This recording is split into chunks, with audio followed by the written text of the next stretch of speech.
સ્વામિનારાયણ હરે.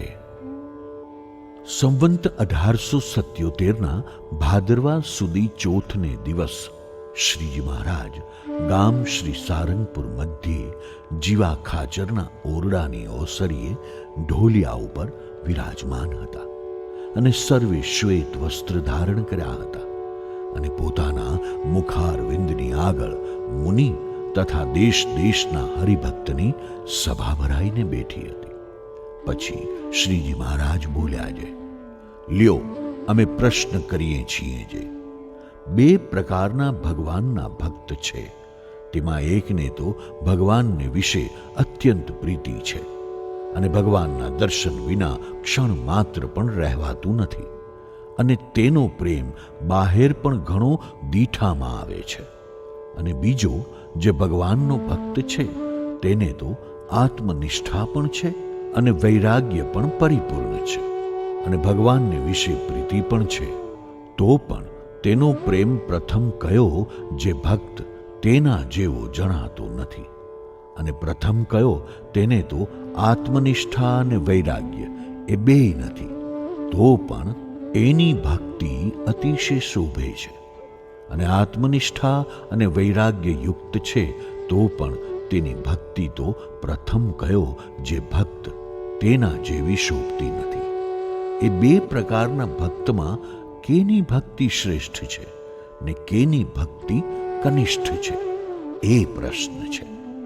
પછી સ્વયં પ્રકાશાનંદ સ્વામી બોલ્યા છે, આત્મનિષ્ઠા અને વૈરાગ્ય નથી, તો પણ જેને ભગવાનમાં અતિશય પ્રેમ છે તે જ સરસ છે.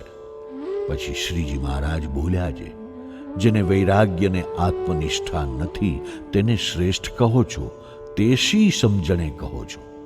કેમ જે એ તો દેહાભિમાની છે, માટે જ્યારે એના દેહને સુખ થાય એવા પંચ વિષયનો યોગ થશે ત્યારે એને વિષયમાં પ્રીતિ થઈ જશે.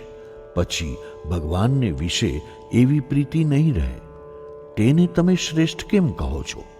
પછી સ્વયં પ્રકાશાનંદ સ્વામી બોલ્યા છે, જેને વિષયમાં પ્રીતિ થઈ જાય એને અમે પ્રેમી કહેતા નથી, અમે તો ગોપીઓ જેવા ભક્ત હોય તેને કહીએ છીએ.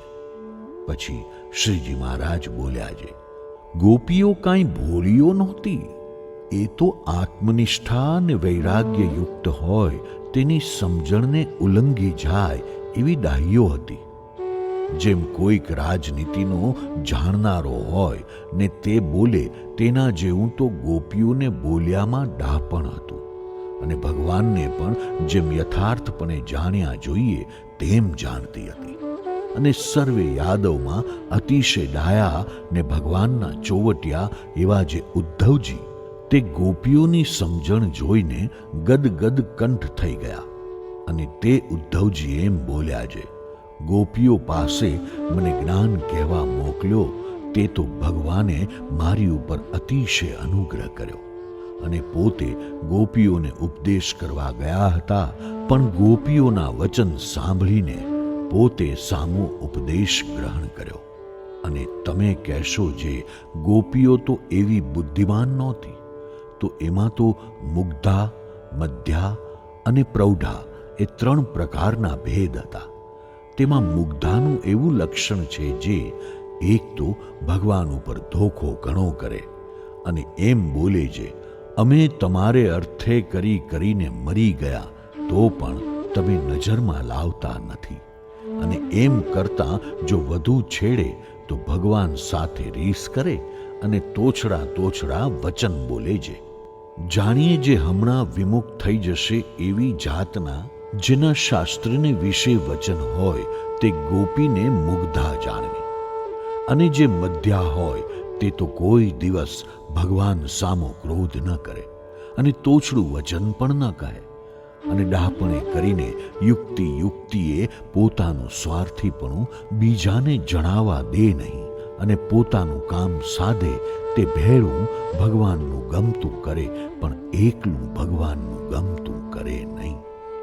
અને જો ભગવાનનું જ ગમતું કરવું પડે તો પણ કાંઈક પોતાનું ગમતું કરવાની યુક્તિ જરૂર રાખે, એવા જેના શાસ્ત્રને વિશે વચન હોય તે ગોપીને મધ્યા જાણવી, અને જે પ્રૌઢા હોય તે તો કેવળ ભગવાનના ગમતા પ્રમાણે જ ચાલે અને કોઈ રીતે પોતાના સ્વાર્થને અર્થે યુક્તિ કરે નહીં, અને કેવળ ભગવાનને રાજી કરવાને ઈચ્છે, અને જે રીતે ભગવાન રાજી થાય તે રીતે જ પોતે રાજી રહે, અને પોતાની બરોબરની જે બીજી ગોપીઓ હોય તે ઉપર ઈર્ષા ક્રોધ કરે જ નહીં, અને માંગ મત્સર આદિક સર્વે વિકારનો ત્યાગ કરીને ભગવાનની સેવામાં સાવધાન રહે, અને જેણે કરીને ભગવાન કુરાજી થાય તેવું આચરણ તો મન કર્મ વચને કરીને કોઈ કાળે કરે નહીં.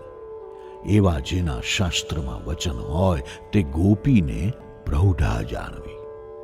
એવી રીતે મુગ્ધા, મધ્યા અને પ્રૌઢા એવા ગોપીઓના ભેદ છે. માટે ગોપીઓની સમજણમાં તો અતિશય વિવેક હતો, તે માટે એની પ્રીતિ અણસમજણની કહેવાય નહીં, અને ગોપીઓ તો યથાર્થ ભગવાનના મહિમાને જાણતી હતી, અને તે મહિમાને પ્રતાપે કરીને આત્મનિષ્ઠા અને વૈરાગ્ય સેજે એના હૈયામાં વર્તતા હતા. માટે એ ગોપીઓને વિશે તો આત્મનિષ્ઠા ને વૈરાગ્ય આદિક અનંત જે કલ્યાણકારી ગુણ તે ભગવાનના મહાત્મ્યને પ્રતાપે કરીને સર્વે સંપૂર્ણ હતા. અને એવા ભક્તની રીત તો આમ છે જે શબ્દ, સ્પર્શ, રૂપ, રસ, ગંધ એ જે પંચ વિષય તે ભગવાન સંબંધી જ ઈચ્છે, પણ બીજા કોઈ સંબંધી ઈચ્છે નહીં. અને ભગવાનને વિશે એ પંચ વિષય કરીને જે અતિશય હેત તે હેતે કરીને વૈરાગ્ય ને આત્મનિષ્ઠા નથી, તો પણ ભગવાન વિના બીજો કોઈ જગતનો ઘાટ હૈયામાં થાય નહીં. અને જેમ વરસાદ ન વરસ્યો હોય ત્યારે નાના પ્રકારના તૃણના જે બીજ તે પૃથ્વી ઉપર કાંઈએ ભાસે નહીં, અને જ્યારે વરસાદ વરસે ત્યારે એટલા તૃણ ઉગે જે પૃથ્વી જ દેખાય નહીં. તેમ જે આત્મનિષ્ઠા ને વૈરાગ્ય કરીને રહિત છે તેને જો ભગવાન વિના બીજા કોઈ વિષયના ઘાટ જણાતા નથી, તોય પણ જ્યારે એને કુસનનો યોગ થશે ત્યારે વિષયના ઘાટ થવા લાગશે, ને બુદ્ધિ ભ્રષ્ટ થઈ જશે, ને પરમેશ્વરની તો હૈયામાં સ્મૃતિ પણ નહીં રહે, ને અખંડ વિષયનું ધ્યાન થશે. પછી એ જે વૈરાગ્ય ને આત્મનિષ્ઠા વિનાનો પ્રેમી તેને એમ ભાસશે જે મારે ભગવાનમાં લેશ માત્ર પ્રીતિ નથી. માટે આત્મનિષ્ઠા ને વૈરાગ્ય વિનાનો જે પ્રેમી ભક્ત જણાતો હોય તે તો અતિશય ન્યૂન છે, અને જેને આત્મનિષ્ઠા છે, વૈરાગ્ય છે ને ભગવાનમાં પ્રીતિ પણ સાધારણ જેવી જ છે, તે તો એમ જાણે છે જે મારા જીવાત્માને વિશે જ આ ભગવાનની મૂર્તિ અખંડ વિરાજમાન છે. એમ જાણીને ઉપરથી તો ભગવાનની મૂર્તિના દર્શન સ્પર્શાદિકને વિશે આતુરતા જેવું નથી જણાતું, ને શાંતપણા જેવું જણાય છે, તો પણ એની પ્રીતિના મૂળ ઊંડા છે. તે કોઈ કુસનને યોગે કરીને પણ એની પ્રીતિ ઓછી થાય એવી નથી. માટે એ ભક્ત શ્રેષ્ઠ છે ને એકાંતિક છે. ઇતિ વચનામૃતમ. એવી રીતે સારંગપુરનું 15મું વચનામૃત થયું.